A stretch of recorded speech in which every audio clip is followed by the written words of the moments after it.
A new national report card says national testing scores in reading, science, and math are down across the nation.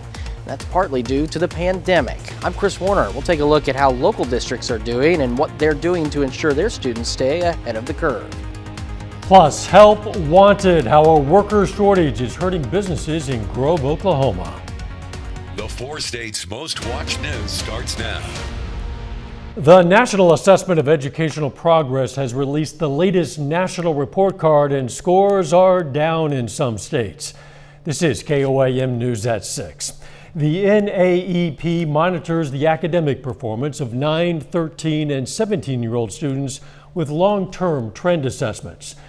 The report card has a maximum score of 500 and ranks students' proficiency in math, science, and reading. The national average was 240. Missouri's score is 238. That's down in reading compared to 2012, but around the same for math and science.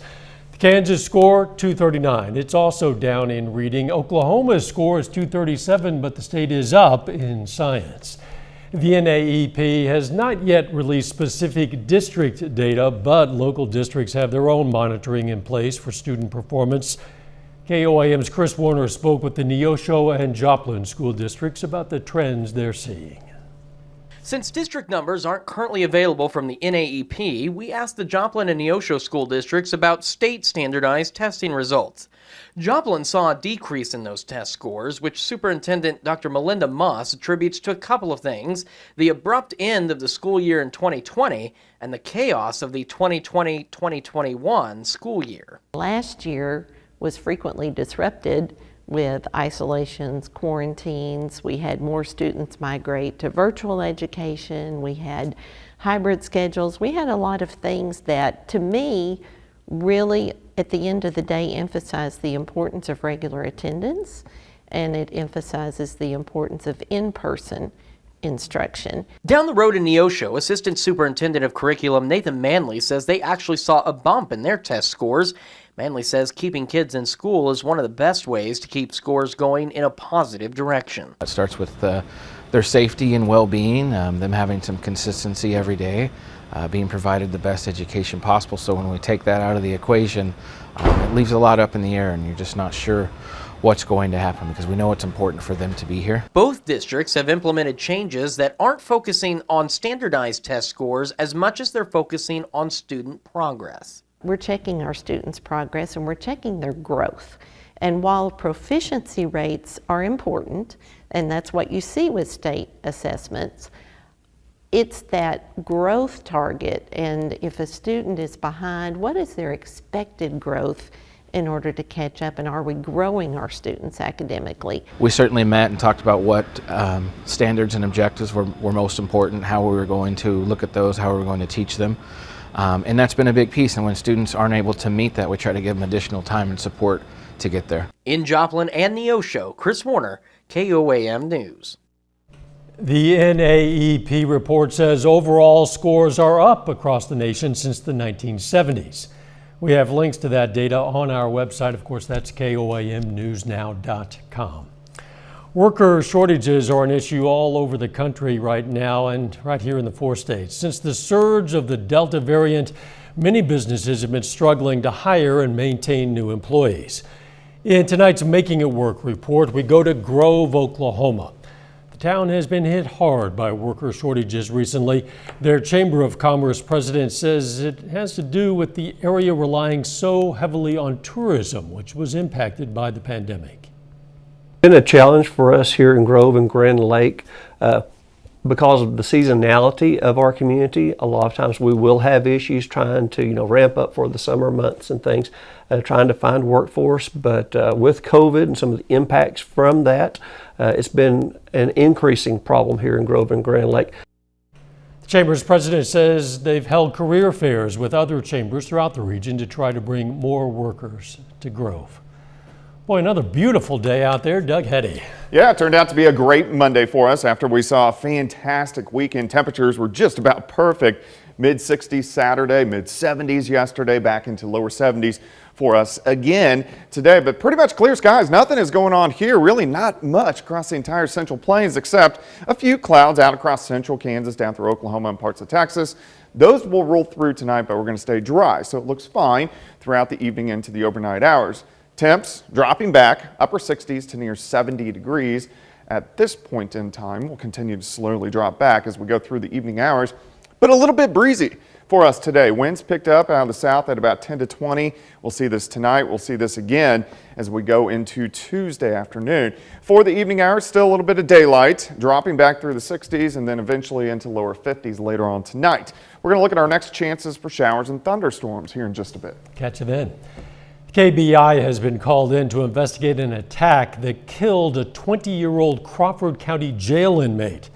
That attack happened Saturday. The victim, DANTE Martinez, was found severely injured in a jail pod, an area that authorities say is accessible to several inmates. Martinez was taken to the hospital where he died. Investigators say after they reviewed surveillance footage from the pod area, they identified Gavin Wood, a 25-year-old from Arma, as the attacker. KBI was called in because the Bureau investigates all in-custody deaths which occur in Kansas jails and prisons unless the inmate who dies is being regularly attended by a physician or the death is ruled natural by autopsy. Authorities ruled that a fire at the Dallas County, Missouri property that's the center of a missing persons investigation, that fire was set intentionally. Last week, the home where alleged kidnapper James Phelps lived caught fire and burned to the ground. The incident report classifies the fire as criminal second-degree arson. Now, Phelps is one of two men charged with kidnapping Cassidy Rainwater. He's been in jail since before the fire. Earlier this week, the Springfield Bomb Squad determined two incendiary devices were found among the ashes made of mortar tubes attached to a tripwire. Authorities have not found Cassidy Rainwater. Still ahead, 4 state leaders react to the death of former U.S. Secretary of State Colin Powell. And later, what brought business leaders from all across Kansas to Pittsburgh? Flags in D.C. are lowered to half-staff in honor of General Colin Powell, who lost the fight to COVID-19 today. Tributes poured in from all across the nation, including from local and regional leaders. Kansas Governor Laura Kelly says she was deeply saddened by the loss. She remembered Powell as a statesman, a skilled and thoughtful leader who was committed to seeking nonpartisan solutions in the best interests of Americans. Missouri Governor Parson sent his and his wife's condolences, saying Powell dedicated his life to this nation, our people, and to the protection of American freedom. Powell, who was fully vaccinated against COVID-19, had multiple myeloma, a cancer of plasma cells that suppresses the body's immune response. He was set to get his booster shot this past week, but fell ill and wasn't able to receive it. Even if fully vaccinated against COVID-19, those who are immunocompromised are at a greater risk from the virus. Powell also had Parkinson's disease. Powell began his career as a soldier in 1958. In 1987, he became the first black national security advisor for then President Ronald Reagan. He then served as the youngest and first black chairman of the Joint Chiefs of Staff under President George H.W. Bush. That would lead to his highest position as the first black U.S. Secretary of State under President George W. Bush. Colin Powell was 84 years old. The U.S. Supreme Court today released an opinion in favor of the Tahlequah, Oklahoma Police Department. In 2016, Tahlequah officers fatally shot a man wielding a hammer. The opinion released today protects the officers from a lawsuit that claimed they used excessive force. Justices said in that case and in another case involving officers in California, officers were entitled to qualified immunity. That's a legal doctrine that protects officers from lawsuits unless it can be shown they violated clearly established rights. Kansas inmates with mental health issues are waiting months to get the medication and treatment they need to be deemed competent to assist in their own defense because a state hospital is so overtaxed. The Douglas County Sheriff Jay Armbruster says the situation is so bad that the case of one man with severe mental health issues took 6 years to get through the court system. That man ultimately was sentenced to 16 months. Armbruster says the case encapsulates the, quote, dark underbelly of the state's criminal justice system. Later, it's a scary time for Halloween shoppers and business owners, how a supply shortage is impacting a Kansas store. Plus, it looks like our temperature's warming up a bit over the next couple days. We're going to check that out coming up. I'm Brett at Roper.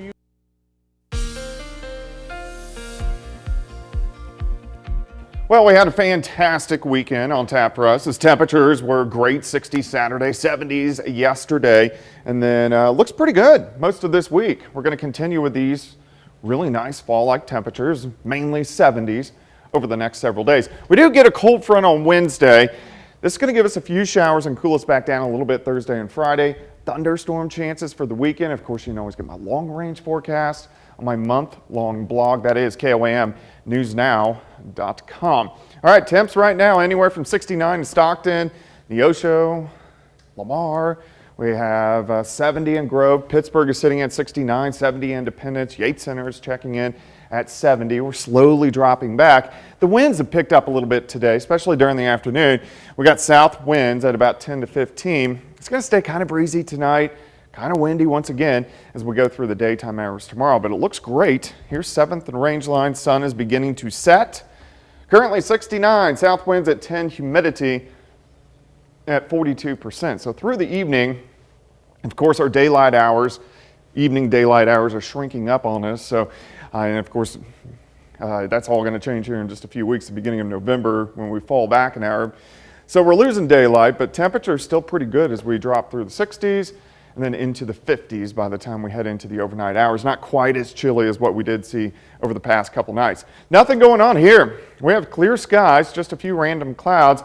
We do have a little batch of clouds out across central Kansas, down through parts of Oklahoma, the panhandles of Oklahoma and Texas. This will give us some clouds tonight, but besides that, that's about it. So let's go west. You can see this spin right around Salt Lake City. That's our next storm system, which is going to change our weather up at least a little bit by the time we head into Wednesday. Until then, we look pretty good. We get some clouds in here tonight. They're gone by morning. So here's about 6:30 in the morning. Warm up quickly, kind of windy, into lower 70s by noon. I think most of us will top out 75, 76 degrees. So here's your forecast for you tomorrow. 52 to start, 70 by noon. High temp at 75. Still a little breezy, those south winds at about 10 to 20. Clouds increase a bit for us tomorrow night into Wednesday morning. On Wednesday, we'll get a cold front that rolls in during the afternoon. You can see the winds shifting out of the northwest. This will give some clouds and some very spotty little tiny showers as the front rolls through. Maybe a random little thunder shower. Not a big deal, not much rain with this system, but our temperatures will dip down just a little bit cooler by the time we head into Thursday and on Friday. So Thursday looks good, Friday looks good. So let's go into the weekend. A warm front pushes through. This is going to give us chances for showers and thunderstorms late Friday into Saturday. And then we have a storm system that gives us reoccurring chances for showers and thunderstorms Sunday, Monday, really Tuesday and Wednesday of next week. So the pattern will pick up a little bit as we go into next week. This week looks fantastic. 75 tomorrow, 74 on Wednesday. A little bit cooler on Thursday. But look at the 80s. The 80s decide to return just in time for the weekend. Yeah, this weather's so beautiful right now. I wish we had a bit more daylight time I know. to enjoy it. It does stink that when it starts getting dark around 6 and then 5. So yeah, soon enough. Thanks, Doc. Still ahead, chamber leaders from across Kansas come to Pittsburgh to hone their craft. And later, some seasonal spirit. Neosho kids take a trip to the pumpkin patch. Business leaders from all across Kansas are in Pittsburgh for the annual Chamber of Commerce Executives of Kansas Conference. The conference provides attendees with conversations that can make their organizations more effective in their communities, and it provides Pittsburgh with a little exposure. This is a lovely community. Everybody's been so welcoming and inviting, and particularly at the end of hopefully the end of a pandemic period. We feel safe and protected, and it's just a great location, and there are people here from as far away as Colby, Kansas, and all directions, so it's a perfect place to host this convention. Topics included legislative advocacy, marketing, board governance, and a whole lot more. Halloween stores are haunted by the global supply chain nightmare. It's making decorations and costumes hard to come by. Well, now as shoppers are advised to buy what they need, and they need to buy it now. Reporter Carolina Cruz has more on how it's impacting a Kansas City area store. Ghouls and goblins are vanishing fast. All of our animatronics they just go out the door as soon as we get them. All the decor goes out the door as soon as we get it. Larson is an assistant manager at Spirit Halloween in Shawnee. She's noticed the shopping craze for months. I heard parents saying, get what you need now because it could not be here when you come back. And that's been going on since August. Larson is dealing with the grim reality of delays in the supply chain and doing her best to keep shelves stocked. But by the end of the week, shadows creep in where merchandise is running low. There's not a lot to choose from. I didn't know if I just got a late start or if there's just not the supply. Halloween is a big deal for Paula Roberts. She starts planning her haunted house party 8 months out. For a second year in a row, she's ghosting the idea because of the pandemic. I really want to go back and have my Halloween parties again, and I don't think there's any way I could have done it this year because of the supply chain. Even though there's no bash this time, she will be dressing up for trick-or-treaters. And for those still searching for a costume, My best advice is, if you see it, get it.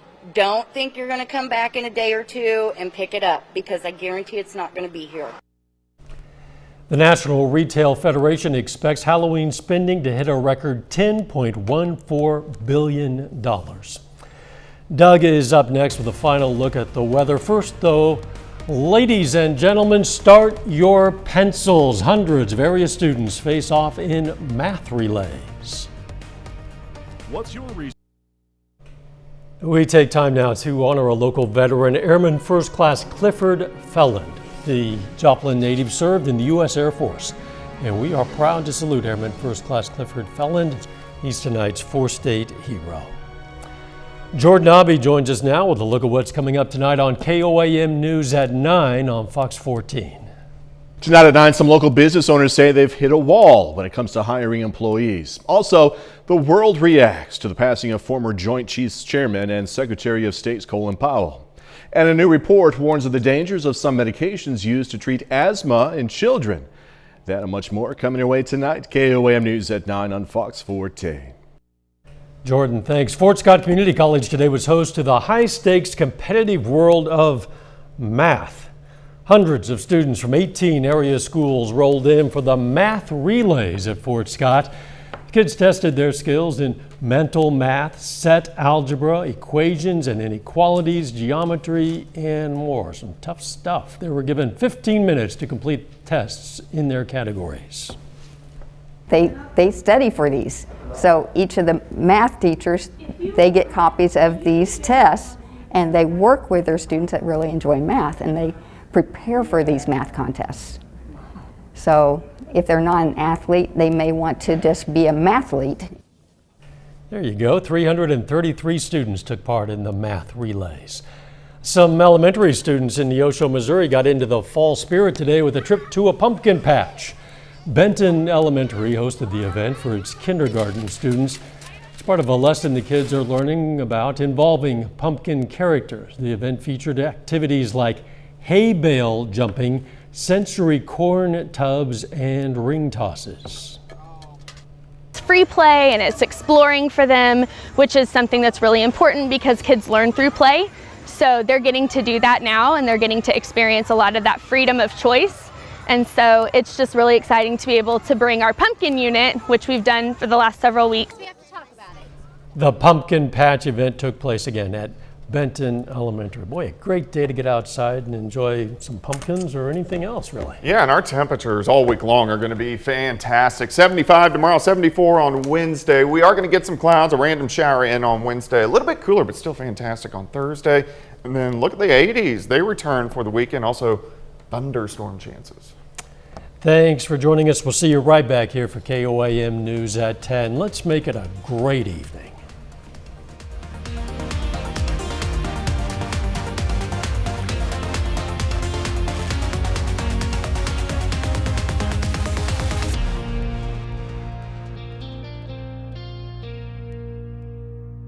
Salon service is provided